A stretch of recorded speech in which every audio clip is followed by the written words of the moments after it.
अस्सलाम वालेकुम। तो आज 24 मई 2026 को मेरा यूनिवर्सिटी में जो पेपर हुआ था, तो 3 से 4 शिफ्ट में पेपर हुआ था। आपको पता है कंप्यूटर बेस पे टेस्ट होते हैं, तो पेपर तो आउट नहीं होता। तो स्टूडेंट से पूछ के यहाँ पर मैंने रिक्रिएट पेपर यहाँ पर बनाया हुआ है।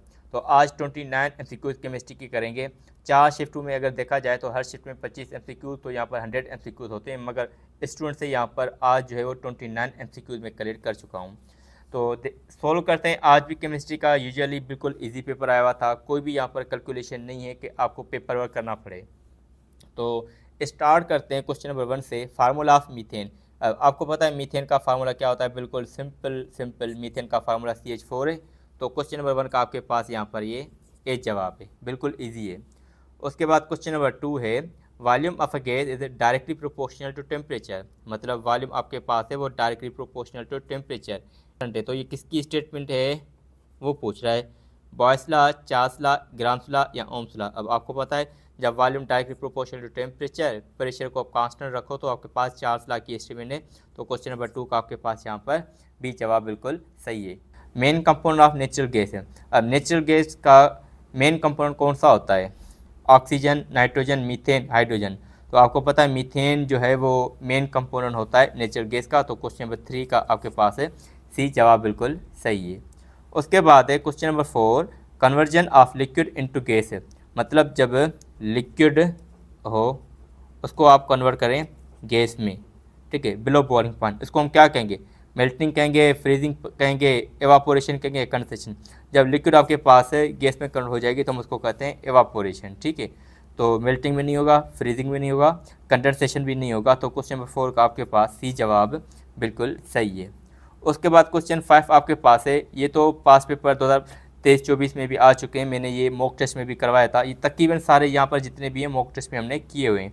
किंग ऑफ केमिकल्स, केमिकल्स का किंग किसको कहते हैं, HCl को, सल्फ्यूरिक एसिड को, नाइट्रिक एसिड या एसिडिक एसिड। अब आपको पता है किंग ऑफ केमिकल्स को सल्फ्यूरिक एसिड कहते हैं और सल्फ्यूरिक एसिड को किंग ऑफ कंपाउंड कहते हैं या केमिकल्स। तो 5 का आपके पास सी ऑप्शन है। तो केमिस्ट्री का पेपर आज भी एज यूजल बिल्कुल ईजी आया हुआ है। तो बाकी ईद के बाद जिनका भी टेस्ट होगा उनको बहुत अच्छा सा आइडिया हो गया होगा कि पेपर किस तरीके का आ रहा है।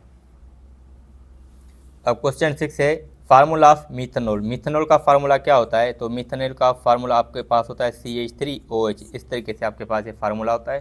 तो ये आपके पास ये देखो अवेलेबल है। 6 का आपके पास बी ऑप्शन है। उसके बाद है horizontal lines are predictable. Predictable में इस तरीके से जो हॉरिजॉन्टल लाइंस होती है हम उसको क्या कहते हैं, तो ये भी हमने मॉक टेस्ट में किया हुआ है, मीथेनॉल भी किया हुआ है, सारे ये भी किया हुआ है, ये भी किया हुआ है, ये भी मैंने आपको एक मरतबा करवाया था, ये नहीं किया था। तो इस तरीके से सारे MCQs आप देखो मॉक टेस्ट में से आए हुए हैं। तो जिसने मॉक टेस्ट की है उसको तो बहुत ज़्यादा फायदा होगा। अब हॉरिजॉन्टल लाइन उसको हम कहते हैं ग्रुप कहते हैं, ब्लॉक कहते हैं या पीरियड कहते हैं। तो सिंपल आपको पता है जो हॉरिजॉन्टल लाइन्स होते हैं हम उसको कहते हैं पीरियड, और जो इस तरीके से वर्टिकल कॉलम होते हैं हम उसको कहते हैं ग्रुप्स। तो यहाँ पर आपके पास 7 का सी ऑप्शन बिल्कुल ईजी है। उसके बाद 8 है इन एक्सोथर्मिक रिएक्शन। ये एक्सोथर्मिक रिएक्शन तो डेली आ रहा है। एक्सोथर्मिक रिएक्शन एंथैल्पी चेंज है, मतलब जब मिसाल के तौर पर एंथैल्पी चेंज आपके पास है वो क्या होगी, एक्सोथर्मिक उसने पूछा है, तो एक्सोथर्मिक में हमेशा जो आपके पास एंथैल्पी चेंज है वो नेगेटिव होगी। तो क्वेश्चन नंबर 8 का आपके पास यहाँ पर ये बी जवाब बिल्कुल सही है। उसके बाद है question number 9, general formula of ether. अब ईथर का जनरल फार्मूला कौन सा होगा, ये भी डेली एक ना एक सवाल देते हैं फंक्शनल ग्रुप में से।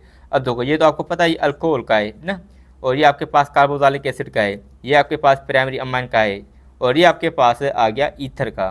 तो ईथर का जनरल फार्मूला आपके पास है ये अवेलेबल है। तो 9 का आपके पास है डी जवाब है, ईथर का फार्मूला यही होगा। उसके बाद क्वेश्चन नंबर 10 है gypsum formula. Gypsum formula is कौन सा होगा, तो उसमें जो जिप्सम फार्मूला आपके पास है वो है कैल्शियम सल्फेट और यहाँ पर 2 वाटर के मालिक्यूल। तो 10 का ए यहाँ पर सही है। ये तीनों आपके पास जिप्सम के फार्मूले नहीं है। तो क्वेश्चन नंबर 10 का आपके पास ए जवाब बिल्कुल सही है। उसके बाद है पॉलीमराइजेशन ऑफ एसिटाइलिन मैक्स है। जब एसिटाइलिन की आप पॉलीमराइजेशन करेंगे तो बेंजीन मिलेगा। क्वेश्चन नंबर 10 का आपके पास सी जवाब है। अब क्वेश्चन 12 है यूनिट ऑफ डायपोल मूवमेंट है। डायपोल मूवमेंट का यूनिट क्या है, जूल है, टेस्ला, वाट एंड डेबी। अब आपको पता है कि डायपोल मूवमेंट का यूनिट आपके पास डेबी होता है, जिसको डिबाई भी कहते हैं या डेबी पढ़ लो। तो क्वेश्चन नंबर 12 का डी ऑप्शन है। उसके बाद है अमोनिया इज यूज एज तो अमोनिया किस में से यूज़ हो रहा है। अब पोटेशियम नाइट्रेट भी आ चुका है। देखो यहाँ पर जो चैप्टर नंबर 1 इंटर के 1 चैप्टर में जो लास्ट में यहाँ पर कंपाउंड्स हैं उनमें से डेली एक ना कोई सवाल आ रहा है। सोडियम कार्बोनेट भी आ गया, सोडियम बाइकार्बोनेट भी आ गया, वाशिंग सोडा भी आया है, अमोनिया भी आया हुआ है, पोटेशियम नाइट्रेट, इस तरीके से जो टेबल है वो पूरा का पूरा यहाँ पर ये दे रहे हैं। जिप्सम का आया हुआ है। तो देखो ये चैप्टर नंबर 1 के इंटर में जो फर्स्ट चैप्टर है उसके लास्ट में जो कंपाउंड्स हैं उनकी एप्लीकेशन वो सारे के सारे एमसीक्यूज आ गए हैं। तो अमोनिया इज़ यूज एज जो अमोनिया आपके पास होता है ना वो फर्टिलाइज़र के तौर पर काम करता है। तो 13 का आपके पास बी जवाब हो गया। अब इलेक्ट्रॉनिक कॉन्फ़िगरेशन ऑफ हाइड्रोजन, अब आपको पता है ये तो बिल्कुल इजी है। हाइड्रोजन का एटॉमिक नंबर आपके पास होता है 1, उसकी जब इलेक्ट्रॉनिक कॉन्फ़िगरेशन करेंगे तो आ जाएगा 1s1। तो यहाँ पर 14 का आपके पास है ए जवाब बिल्कुल सही है। बिल्कुल ईजी सवाल दिया है इसने। अब ये थोड़ा सा ट्रिकी सवाल है कि pH of extra diluted acid, मतलब पीएच एसिड की तो पूछ रहा है मगर उसने क्या किया यहाँ पर एक्स्ट्रा डाइल्यूटेड, मतलब डाइल्यूट तो है मगर यहाँ पर एक्स्ट्रा वर्ड भी दे दिया है। जब एक्स्ट्रा डाइल्यूट वर्ड दे दे तो मतलब देखो 1 से लेके 7 ये आपके पास पीएच होती है एसिड की, 7 से लेके 14 तक ये आपके पास पीएच होती है बेस की, ये आपके पास बेस और ये आपके पास है एसिड। जितना आप पानी डालेंगे न्यूट्रल के करीब होता जाएगा। तो ये नहीं है आपके पास है 5 to 6 जो है वो बहुत ज़्यादा करीब है। तो यहाँ पर आपके पास है 15 का बी ऑप्शन होना चाहिए। या अब क्वेश्चन नंबर 16 है विच वन इज़ ऑर्गेनिक, इनमें से कौन सा ऑर्गेनिक है। इनमें से देखो ये आपके पास इनऑर्गेनिक है, ये भी इनऑर्गेनिक, ये भी इनऑर्गेनिक है।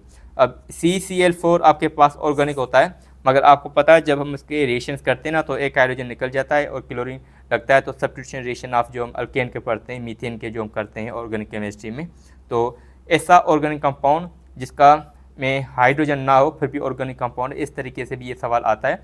मगर यहाँ पर कार्बन टेट्राक्लोराइड जो है आपके पास ये ऑर्गेनिक कंपाउंड है। तो 16 का आपके पास है ए जवाब बिल्कुल सही है। उसके बाद है क्वेश्चन नंबर 17 है क्विक एनर्जी सोर्स है कौन सा होता है, प्रोटीन है, लिपिड है, कार्बोहाइड्रेट या विटामिन। तो क्विक सोर्स ऑफ एनर्जी आपके पास जो होता है वो आपके पास कार्बोहाइड्रेट है। तो 17 का सी ऑप्शन है। तो ये 17 हो गए। हम अब आगे चलते हैं। अब क्वेश्चन नंबर 18 है organic compound are obtained metals में से, रॉक्स में से, प्लांट एंड एनिमल से, वाटर ओनली। अब ये ऑप्शन है। तो देखो यहाँ पर ये जो वाइटल फोर्स थ्योरी जो थी आपके हिसाब से, उसके हिसाब से ये क्वेश्चन उन्होंने दिया है कि ऑर्गेनिक कंपाउंड्स आर ऑब्टेन्ड। जो वाइटल फोर्स थ्योरी कहती थी ना प्लांट और एनिमल में से मिलते हैं, मतलब कि लिविंग ऑर्गेनिज्म से मिलते हैं। तो क्वेश्चन नंबर 18 का आपके पास सी जवाब है। ठीक है, तो वो पूछ रहा है आपके पास। अब क्वेश्चन नंबर 19 है potassium hydroxide contain which type of bond. अब ये आयनिक होगा, कोवलेंट होगा, कोऑर्डिनेट होगा या मेटेलिक है। अब आपको पता है यहाँ पर जो आपके पास इस तरीके से, तो ये आपके पास आयनिक होना चाहिए। तो 19 का आपके पास ए जवाब हो गया। NaCl क्या है, एसिड है, बेस है, साल्ट है, गैस है। अब NaCl सिंपल देखो ना एसिड है ना बेस है, ये साल्ट होता है। तो आपके पास है 20 का सी ऑप्शन बिल्कुल सही है। उसके बाद है acid and alcohol reacts to give. अब जब एसिड और अल्कोहल रिएक्ट करेगा तो क्या देगा। अब पहले ये देते थे कि जो आपके पास कार्बोक्सिलिक एसिड है या एसिडिक एसिड है अल्कोहल के साथ रिएक्शन करेगा तो ईस्टर देता है। अब इसका जवाब तो वैसे भी ईस्टर ही होगा मगर इसने घुमा फिरा के दिया है। और ये सवाल हमने मॉक टेस्ट में जो रिपीट क्वेश्चन थे जो मैंने आपको टेस्ट करवाई थी उसमें अवेलेबल था और ये पास्ट पेपर में भी आया हुआ एक बार C2। अब देखो यहाँ पर मैं इसका रिएक्शन करवा लेता हूँ। वैसे अब यहाँ पर जो आपके पास है एसिड है, ये इसको हम कहते हैं एसिडिक एसिड। अल्कोहल ये आपके पास इथेनॉल है, अल्कोहल है, इसको हम कहते हैं एसिटिक एसिड। क्या कहते हैं, एसिटिक एसिड। रिएक्शन करेगा तो ये आपके पास बनेगा, ये आपके पास OH नेगेटिव, ये पॉजिटिव। ठीक है, ये हाइड्रोजन पॉजिटिव, OH नेगेटिव। तो नेगेटिव पॉजिटिव ये आपके पास बनेगा, देखो ये वाटर बन गया। अब ये आपके पास CH3 CH3COO ये इधर आके अटैच हो जाएगा, ये तो C2H5। तो ये आपके पास बन गया ईस्टर। क्या बन गया, ईस्टर। और प्लस में यहाँ पर OH और हाइड्रोजन, तो ये आपके पास ये वाटर।